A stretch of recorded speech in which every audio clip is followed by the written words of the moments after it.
প্রিয় শিক্ষার্থীবৃন্দ, তোমাদের সবাইকে আবারও স্বাগত। আমরা গত দুইটা ক্লাসে আমরা জার্নাল এন্ট্রিজ নিয়ে আলোচনা করছি।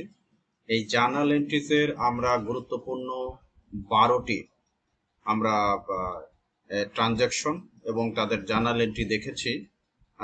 আজকে আমরা আরো বেশ কয়েকটি গুরুত্বপূর্ণ জার্নাল এন্ট্রিজ দেখব, যেগুলো প্রায়শই বিভিন্ন পরীক্ষাতে এসে থাকে।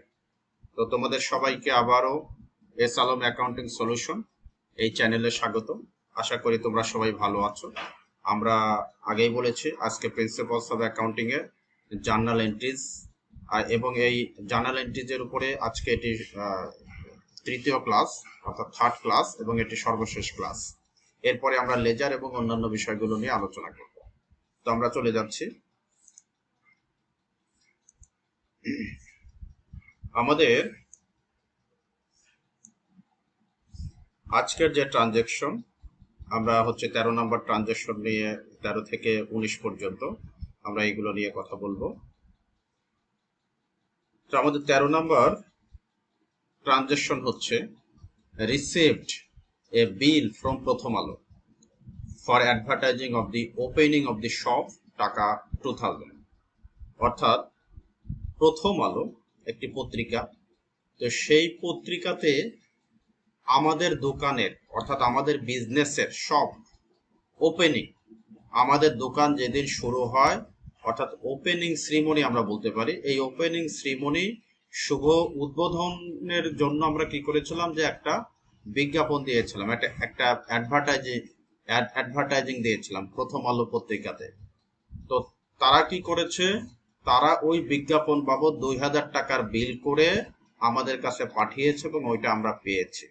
অর্থাৎ আমরা বিজ্ঞাপন দিয়েছিলাম, কিন্তু বিজ্ঞাপনের যে 2000 টাকা প্রথম আলোকে পরিশোধ করার কথা সেটা আমরা পরিশোধ করি নাই। তার প্রেক্ষিতে প্রথম আলো আমাদের বরাবর একটি বিল তৈরি করে পাঠিয়েছে। অর্থাৎ আমরা প্রথম আলোর কাছে 2000 টাকা দেনা আছে, এবং এই দেনাটা কেন আছে? Because of advertising expense. অর্থাৎ আমার এখানে অ্যাডভার্টাইজিং একটা এক্সপেন্স হয়েছে, যে টাকাটা আমরা পরিশোধ করি নাই, অর্থাৎ দায় সৃষ্টি হয়েছে। এই দায়টাকে বলা হয় অ্যাকাউন্টস পেয়েবল।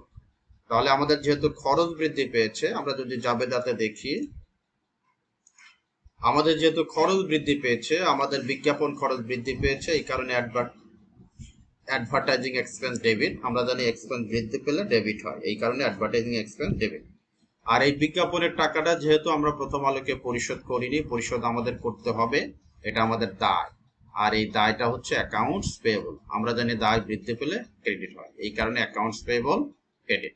তাহলে আমাদের জার্নাল এন্ট্রি দাঁড়াচ্ছে অ্যাডভার্টাইজিং এক্সপেন্স ডেবিট 2000 টাকা, অ্যাকাউন্টস পেয়েবল ক্রেডিট 2000 টাকা। আমরা পরের ট্রানজাকশনে চলে যাচ্ছি। আমাদের পরের ট্রানজাকশনে আছে দি কোম্পানি ডিটারমাইন দ্যাট, অর্থাৎ কোম্পানি নির্ণয় করেছে যে cash received for laundry services, অর্থাৎ লন্ড্রি সার্ভিস দিয়ে আমরা ক্যাশ রিসিভ করেছি ফর দি মান্থ, ওই মাসের জন্য, যে কোনো মাস হতে পারে, জুন জুলাই আগস্ট যে কোনো মাস হতে পারে। অর্থাৎ এক মাসের জন্য আমাদের কোম্পানি লন্ড্রি সার্ভিস দিয়ে ক্যাশ রিসিভ করেছে 20,000 টাকা। অর্থাৎ আমাদের কোম্পানি ক্যাশ পেয়েছে, আমরা ক্যাশ পেয়েছি। তো আমরা জানি ক্যাশ যদি বৃদ্ধি হয় তাহলে ক্যাশ ডেবিট হয়, এবং এই ক্যাশের টাকাটা আমরা সার্ভিস দিয়ে পেয়েছি, কাজ করে পেয়েছি, এবং সেই সার্ভিসের নাম হচ্ছে লন্ড্রি সার্ভিস। তাহলে আমরা এটাকে লন্ড্রি সার্ভিসও লিখতে পারি, অথবা লন্ড্রি সার্ভিস রেভিনিউ, অথবা শুধু সার্ভিস রেভিনিউ লিখতে পারি। দেখি আমাদের জার্নাল এন্ট্রি কি আছে। আমরা যেহেতু ক্যাশ পেয়েছি, আমাদের নগদ টাকা বৃদ্ধি পেয়েছে, এই কারণে ক্যাশ ডেবিট 20,000 টাকা। আর এই টাকাটা পেয়েছি আমরা সেবা দিয়ে, কাজ করলে আমাদের রেভিনিউ হয়, রেভিনিউ সৃষ্টি হয়, রেভিনিউ বৃদ্ধি পায়, এই কারণে সার্ভিস রেভিনিউ ক্রেডিট 20,000 টাকা। তাহলে ক্যাশ ডেবিট 20,000 টাকা এবং সার্ভিস রেভিনিউ ক্রেডিট 20,000 টাকা। এই হচ্ছে আমাদের জার্নাল এন্ট্রি 14 নম্বর। এবার আমরা 15 নম্বর ট্রানজাকশনে যাচ্ছি।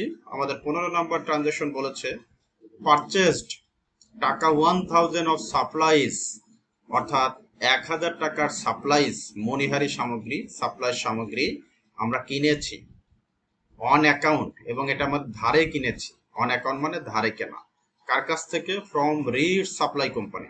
রিড সাপ্লাই একটা কোম্পানি আছে, সেই কোম্পানির কাছ থেকে আমরা অন অ্যাকাউন্টে ধারে সাপ্লাইজ কিনেছি। কত টাকা? 1000 টাকা।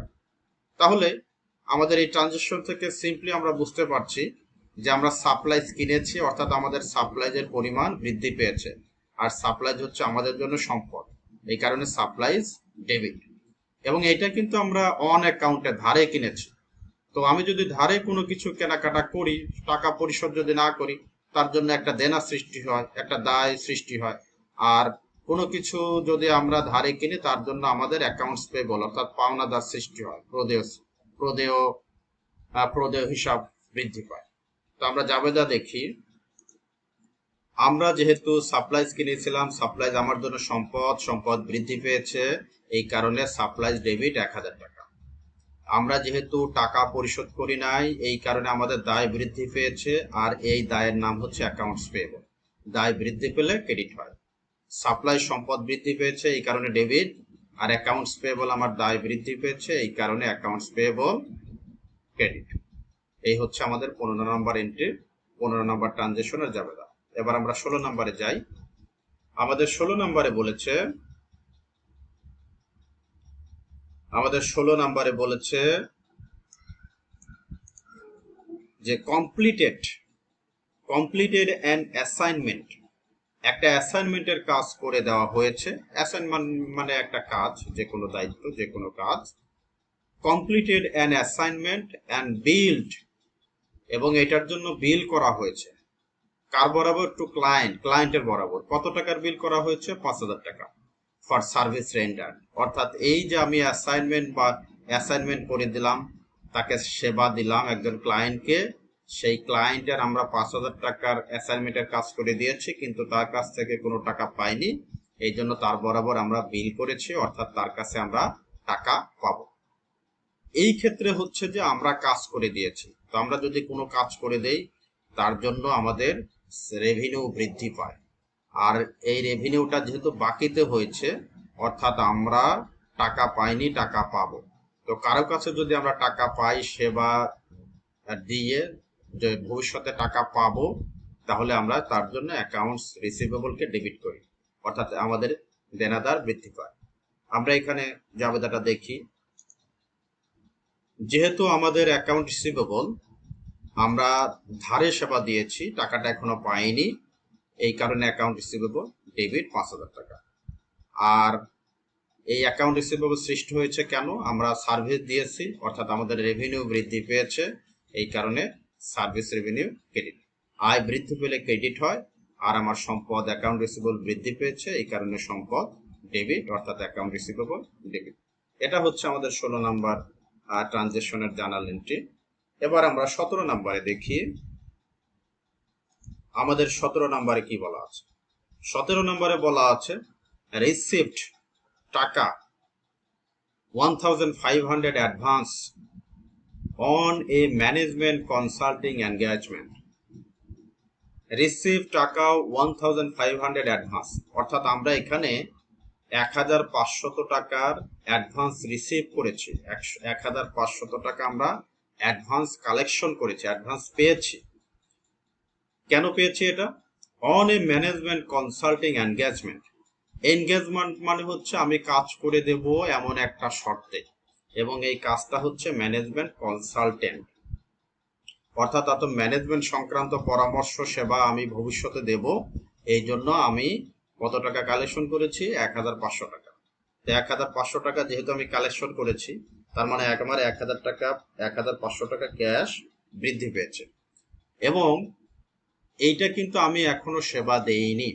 তো সেবা না দিয়ে যদি আমি কোনো টাকা কালেকশন করি এবং ভবিষ্যতে সেবা দেব, এরকম একটা চুক্তি থাকে, তার জন্য হচ্ছে আনআর্নড সার্ভিস রেভিনিউ হয়। যেহেতু এইখানে আমরা টাকা কালেকশন করেছি অ্যাডভান্স, এই কারণে আমাদের ক্যাশ বৃদ্ধি পেয়েছে। আর আমরা সেবা দেইনি, সেবা ভবিষ্যতে দিব, এই কারণে আনআর্নড সার্ভিস রেভিনিউ আমাদের দায় সৃষ্টি হয়েছে। আমরা 17 নম্বর জার্নাল এন্ট্রি দেখি কি বলা আছে। হ্যাঁ, তোমরা দেখতে পাচ্ছ 17 নম্বর আমাদের জার্নাল এন্ট্রি। ক্যাশ, আমি যেহেতু ক্যাশ রিসিভ করেছি 1,500 টাকা, এই কারণে ক্যাশ ডেবিট 1,500। এবং এই ক্যাশটা কিন্তু আমি without delivering any service, without providing any service আমরা এই টাকাটা পেয়েছি, কিন্তু এই সেবাটা আমাদের ভবিষ্যতে দিতে হবে। তো আমি যদি সেবা না দিয়ে কারো কাছ থেকে যদি টাকা নেই, তাহলে আমাদের একটা দায় সৃষ্টি হয়, সেই দায়ের নাম হচ্ছে আনআর্নড রেভিনিউ। তো যেহেতু আমরা সেবা না দিয়ে টাকা নিয়েছি, এই কারণে আমাদের এই একটা দায় সৃষ্টি হচ্ছে, সেই দায়ের নাম হচ্ছে আনআর্নড সার্ভিস রেভিনিউ। তাহলে আমার ক্যাশ বৃদ্ধি পেয়েছে, যেহেতু আমি ক্যাশ পেয়েছি ডেবিট 1500 টাকা, আর আমি কাজ না করে টাকা নিয়েছি, আমার একটা দায় সৃষ্টি হয়েছে, এই জন্য এটা হচ্ছে আনআর্নড সার্ভিস রেভিনিউ। এটা একটা দায়, এটা কিন্তু আয় না। তোমরা হয়তো কনফিউজড হয়ে যেতে পারো যে এখানে রেভিনিউ আছে, তাহলে এটা আয় হবে কিনা। এটা কিন্তু কখনোই আয় নয়, কারণ এখানে আনআর্নড রেভিনিউ। আনআর্ন মানে অনুপার্জিত, অর্থাৎ এটা আমার এখন উপার্জন হয় নাই, কাজ না করে আমি টাকা নিয়েছি। কাজ করে টাকা নিলে সেটাকে বলা হয় আর্নড রেভিনিউ, আর কাজ না করে টাকা নিলে সেটাকে বলা হয় আনআর্নড রেভিনিউ। এটা একটা দায়, এই কারণে আমার দায় বৃদ্ধি পেয়েছে, এই কারণে 1,500 টাকা ক্রেডিট। এরপরে আমরা 18 নাম্বার দেখি। 18 নাম্বার বলেছে paid 40% off balance due to read supply company. অর্থাৎ তোমরা 18 আমাদের দেখো সাপ্লাইজ আমরা 15 নাম্বার এন্ট্রিতে আমরা সাপ্লাইজ কিনেছিলাম 1,000 টাকা বাকিতে কিনেছিলাম। সেই 1,000 টাকার মধ্যে এখন 40%, 40% আমার টাকা রিড সাপ্লাই কোম্পানিকে আমরা এখন পরিশোধ করে দিচ্ছি। অর্থাৎ আমাদের ক্যাশ কমে যাবে এবং আমাদের দায়ও কমে যাবে। কি পরিমাণ দায় কমবে? এই 40%। আমরা ওকে দেখি যে 40% হিসাব করে কত হয়। 18 নাম্বার, এখানে তোমরা দেখতে পাচ্ছ আমরা 40% টাকা পরিশোধ করে দিয়েছি আমাদের পাওনাদারকে, রিড সাপ্লাই কোম্পানিকে। এই কারণে 1,000 টাকার 40% হচ্ছে আমার 400 টাকা। তো আমার যেহেতু ক্যাশে আমি পরিশোধ করেছি, এই কারণে আমার ক্যাশ কমে গিয়েছে 400 টাকা। এবং রিড সাপ্লাই কোম্পানি আমার দায় ছিল, সেই দায়টা আমি 400 টাকা যেহেতু আমি পরিশোধ করে দিয়েছি, আমার দায়ও কমে গিয়েছে। এই কারণে অ্যাকাউন্টস পেয়েবল ডেবিট হয়ে গেছে। আমরা জানি যে যদি দায় কমে তাহলে ডেবিট হয়। আমাদের এখানে দায় হচ্ছে অ্যাকাউন্টস পেয়েবল, এটা যেহেতু কমে গিয়েছে, হ্রাস পেয়েছে, ডিক্রিজ করেছে, এই কারণে 400 টাকা ডেবিট হয়েছে। আর ক্যাশ কমে গিয়েছে সম্পদ, এই কারণেও 400 টাকা ক্রেডিট হয়েছে। এরপরে আমরা 19 নম্বর দেখি। 19 নম্বরে বলা আছে, এটা একটু মনোযোগ দিতে হবে, পেইড আমিন কোম্পানি, অর্থাৎ আমিন কোম্পানিকে পরিশোধ করা হয়েছে 5,940 টাকা। ইন পেমেন্ট অফ ইনভয়েস টাকা 6,000, লেস 1% ডিসকাউন্ট। অর্থাৎ আমিন কোম্পানির কাছ থেকে নিশ্চিতভাবে আমরা কোনো কিছু কিনেছিলাম এবং যার ইনভয়েস প্রাইস ছিল 6,000 টাকা। সেই 6,000 থেকে আমরা 1% ডিসকাউন্ট লেস করে, লেস মানে বাদ দিয়ে, তাহলে বাকি টাকাটা আমরা পরিশোধ করেছি। এবং 6,000 টাকার তোমরা ক্যালকুলেশন করে দেখবে, 6,000 টাকার উপর যদি তুমি 1% ধরো তাহলে 60 টাকা হয়। অর্থাৎ 6,000 থেকে 60 টাকা বাদ দিলে 5,940 টাকা। এই 5,940 টাকা আমরা পরিশোধ করেছি, আর 60 টাকা হচ্ছে আমরা বাট্টা পেয়েছি। তা আমরা দেখি জাবেদাতে কি বলা আছে। হ্যাঁ, তোমরা দেখতে পাচ্ছ যে আমার মোট পাওনাদার ছিল, অর্থাৎ আমি মোট দেনা ছিলাম আমিন কোম্পানির কাছে 6,000 টাকা। 6,000 টাকার দেনাই আমার কমে যাচ্ছে, 6,000 টাকার দেনাই আমার কমে যাচ্ছে, দায় কমে গেলে ডেবিট হয়। এই কারণে পুরো অ্যাকাউন্টস পেয়েবল 6,000 টাকা, এটা আমার হচ্ছে ডেবিট হচ্ছে। এর মধ্যে আমি ক্যাশে পরিশোধ করেছি 5,940 টাকা। আমার বলাই আছে যে আমি ক্যাশ দিয়েছি 5,940 টাকা। আর যে 1% বলা ছিল যে লেস 1% ডিসকাউন্ট, তাহলে এই 6,000 টাকা আমার দেনা ছিল, এই 6,000 এর উপর 1% ধরলে আমার 60 টাকা হয়।